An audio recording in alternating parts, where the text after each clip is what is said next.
So, basically, who can afford a condo, a townhouse, or a single-family home? Many young adults dream of owning a home someday. But before asking whether you can buy a home, there is an even more important question. Can you comfortably afford to live on your own? Today, we're going to look at 3 common housing options in America: a condo, a townhouse, and a single-family home. And most importantly, we'll look at who can realistically afford them. To keep things simple, we'll use Central Florida and the Orlando area as our example. Orlando is actually a useful middle ground. Housing is generally much cheaper than in places like New York City, Los Angeles, San Francisco, or the Miami area, where prices can easily be 50% to 200% higher. At the same time, Orlando is more expensive than many smaller cities in states such as Ohio, Indiana, Arkansas, Oklahoma, or parts of the Midwest, where housing prices may be 20% to 50% lower. So while every local market is different, Orlando gives us a reasonable picture of what many Americans face today. Let's start with the basics. A condo is essentially an apartment that you own.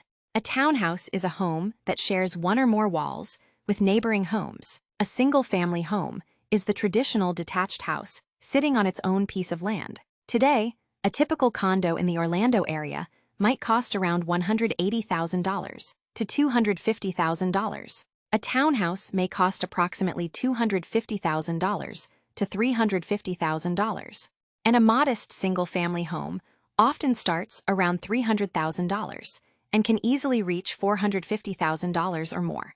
We're not talking about luxury properties. These are often starter homes located outside the city center, where a 30 to 45-minute commute may be completely normal. Now let's talk about income. A typical young adult working full-time in the Orlando area may bring home somewhere between $3,000 and $3,700 per month after taxes, depending on their occupation, experience, and education. That works out to approximately $36,000 to $44,000 per year in take-home pay. Many people hear those numbers and think, that doesn't sound too bad. But there is an important fact to consider. According to the MIT Living Wage Calculator, a single adult in the Orlando area needs to earn roughly $25 per hour just to comfortably cover basic living expenses. In other words, by the time many young adults have paid for housing, transportation, food, insurance, and everyday expenses, a large portion of their income is already gone. And that's before buying a home. So let's look at a realistic example. Imagine a young adult who still lives with their parents while saving money. Their monthly expenses might look something like this: car payment, insurance, and gas, $600. Food and daily expenses, $500. Phone, $50. Entertainment, clothing, and miscellaneous expenses, $350. That totals about $1,500 per month. If this person takes home $3,300 per month, they may be able to save roughly $1,800 each month. That equals more than $21,000 per year. Now let's look at a condo. Suppose the condo costs $200,000. A 10% down payment would be approximately $20,000. In this example, the down payment could potentially be saved in about 1 year. Even if savings are slower, many buyers could realistically accumulate the down payment within 1 to 3 years. But what happens after the purchase? Let's assume the buyer finances the remaining $180,000 with a 30-year mortgage. After adding property taxes, homeowners insurance, and a typical HOA fee, the total monthly housing cost could easily reach approximately $1,400 to $1,800 per month. For someone earning $3,000 to $3,700 per month after taxes, that is a significant expense, but it may still be manageable, especially if they have little debt, maintain an emergency fund, and keep their other expenses under control. The downside is that a large portion of their income may still go toward housing. The upside is that they are building equity instead of paying rent. A 30-year mortgage means the loan is typically paid off over 30 years, although many homeowners choose to refinance, move, or make extra payments along the way. This is why a condo is often considered the most realistic first property for a young adult buying a loan. It is usually the easiest property type to save for, qualify for, and maintain on a single income. Now let's move to a townhouse. Suppose the townhouse costs $300,000. A 10% down payment would be approximately $30,000. That may take 1.5 to 3 years to save. After the purchase, monthly ownership costs could easily reach $1,900 to $2,500 per month, once mortgage payments, taxes, insurance, and HOA fees are included. For a single person, earning $3,000 to $3,700 per month after taxes, that leaves a much smaller financial cushion than a condo. Possible, yes. Comfortable, not always. Many buyers at this level either have above-average incomes, receive financial help from family, or purchase together with a spouse or partner.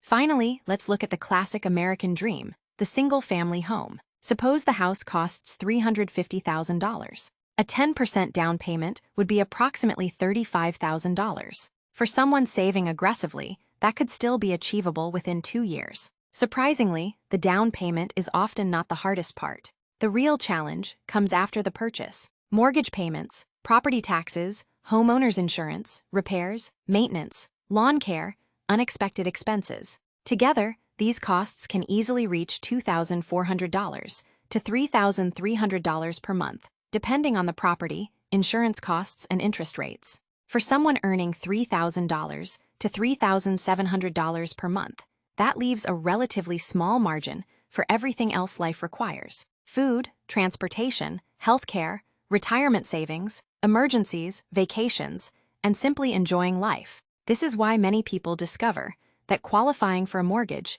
is not the same thing as comfortably affording a home. And that brings us to a reality that has existed for generations. Throughout history, combining two incomes has often made housing significantly more affordable. That remains true for many households today. A single person earning $3,000 to $3,700 per month may realistically be able to purchase a condo. A townhouse becomes more challenging. A single-family home often requires significant sacrifices. But if two adults each earn similar incomes, household income may suddenly rise to $6,000 to $7,400 per month. The down payment can be saved faster, mortgage qualification becomes easier, and monthly housing costs consume a much smaller percentage of income. So basically, for many young adults in today's America, saving the down payment is often not the biggest obstacle. The bigger challenge is comfortably paying the mortgage, insurance, taxes, maintenance, and everyday living expenses for the next 30 years. A condo may be realistic for many single-income buyers. A townhouse may require a stronger income or more careful budgeting. A single-family home often becomes much more comfortable when two incomes are combined. That may not be the answer people want to hear, but understanding the numbers is often the first step toward making better financial decisions.